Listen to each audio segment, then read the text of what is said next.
We are still working in our linked in list class, which we made up here. And in total, it looks like this so far.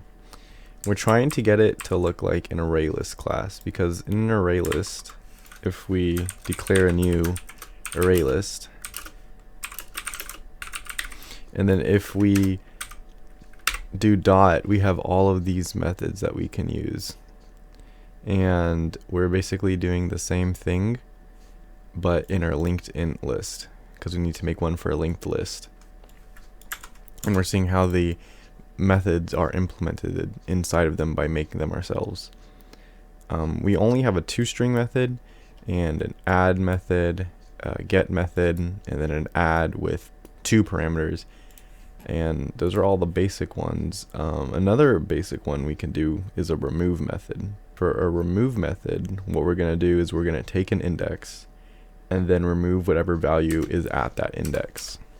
I copied down this list just for example, and what we need to do is make a public void, and we're going to title it remove method, and we're going to take the parameter of int index like this. And for examples sake, we can have our index be 2 again.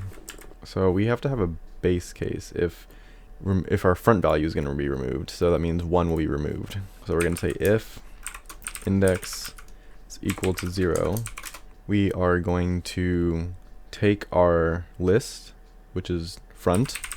We're storing our list in front, as we've declared up here, private ListNode front. And we are going to set that equal to front.next. And what this does, it's going to set this front index to this value.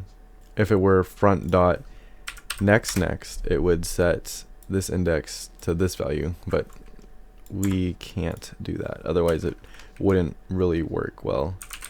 For the other indexes, we're going to have an else statement. We're going to make a temporary list node, title it current, and set it equal to front. We're going to have a for loop, so it can go through all of the iterations. Whenever we need to iterate through a list, it's best to have a for loop. We're going to have our int I is equal to 0. We're going to set I less than index minus 1, and we talked about why it needs to be minus 1 previously, and it's to compensate for what we're about to do next. And we have to iterate this to make sure the loop does not run on for infinity. And the reason why it needs to be index minus 1 is because when we iterate through our list, we have to do current is equal to current dot next. And this dot next part is what makes it have to have a minus 1. With our example, we're going to pass through the index 2. It's not going to be in our if statement, so we're going to be in our else statement.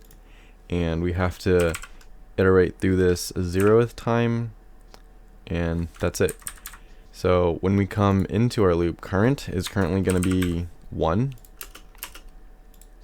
And then after we go through our loop once, current is going to equal 2.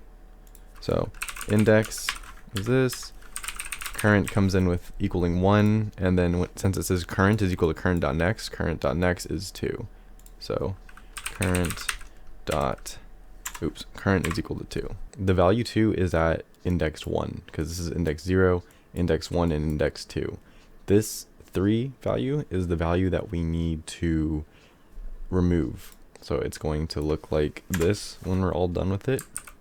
So we need to look at this value. Now our current is equal to current.next, which is 2. We are at this index. To get to this index, underneath our for loop, we're going to do current.next, and that references the next index, which is this one. And we're going to set that equal to current.next, and then a semicolon. What this does is it's setting our current value 3 to 4 and then the rest of the list. Current.next is going to be this value 4, since currently, before we go into this operation, current is equal to 2. So current.next would be 3, and then the next of 2, if we hop over 2, next is going to be 4. So we're basically just skipping this index, and because Java has its automatic garbage collector, it'll take it out, and then our loop will, or our list will just look like this.